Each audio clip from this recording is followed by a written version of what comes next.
Day 9, Defying All Odds. While watching season 1 of the Titan Games on Netflix, yes, the rerun, I realized that there were persons on it that had defied odds, defying the whole logics of science. There was one particular person that had a heart condition that the doctor said she would require a pacemaker, but yet she defied the odds that was before her, and she was in the Titan Games.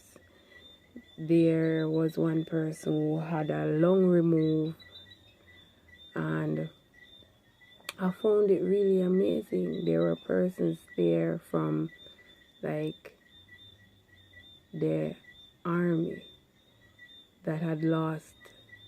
There was somebody, I think, who lost his foot or his arm, but one person lost his foot, one person lost his arm in combat.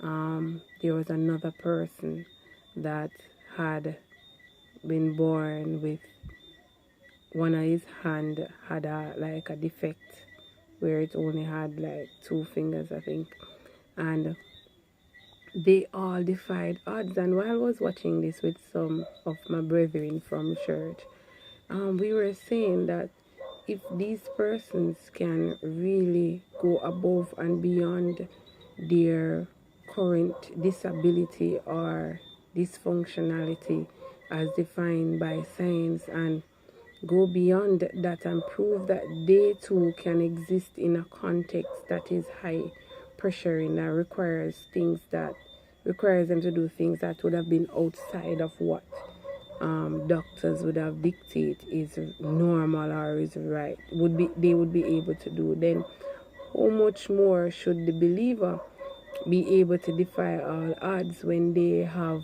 the spirit and power of God indwelling in them, and they should be living by faith?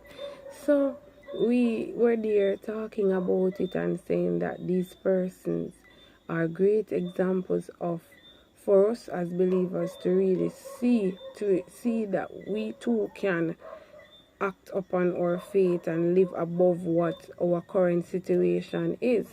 So I was thinking about it, and I started to think about stories, Bible stories that depict the whole idea of defying all odds.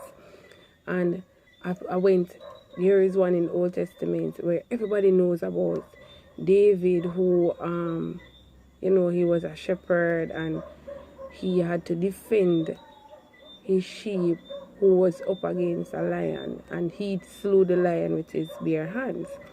And it's like that was defying all odds by itself. And you think that is enough.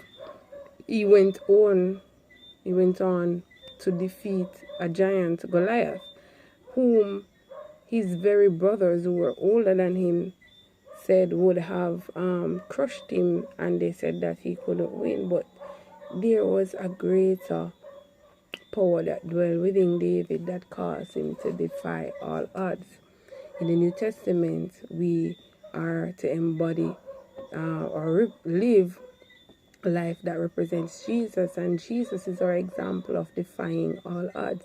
I mean, he defeated death, hell, and the grave and gave us mercy. You understand? Grace that we don't deserve through his own doing. So he defied odds that were against him. In defying all odds, we recognize that there is a sacrifice that must be involved. These persons from the Titan Games, they defied odds, and everybody did it. Everyone on the show was able to lift weight above their own weight limit. That's defying all odds thereabout. You understand? Like, ants do that on a regular basis. The worker ants do that. They do defy odds. They lift more than their own body mass. So in essence, we as believers should be working towards defying odds that are against us. Sometimes the odds that we are supposed to defy will cause us to do crazy things or things we think is like out of this world. Like, let's take for example, Naaman had leprosy, and the prophet said to him, go and dip in the river Jordan. Naaman was like, we have greater rivers in our city, so why is it that I should go and dip in the river Jordan? What was the effect in that? But you learn one thing about God in this faith walk, that um the foolish things of God confounds the wise. So let us not be wise in our own eyes, because our own wiseness can blind us from seeing what God has for us. There are times when God will send somebody to help us in defying all odds. Let's take, for example, Mephibosheth. Yes, Mephibosheth is a descendant of Jonathan, right?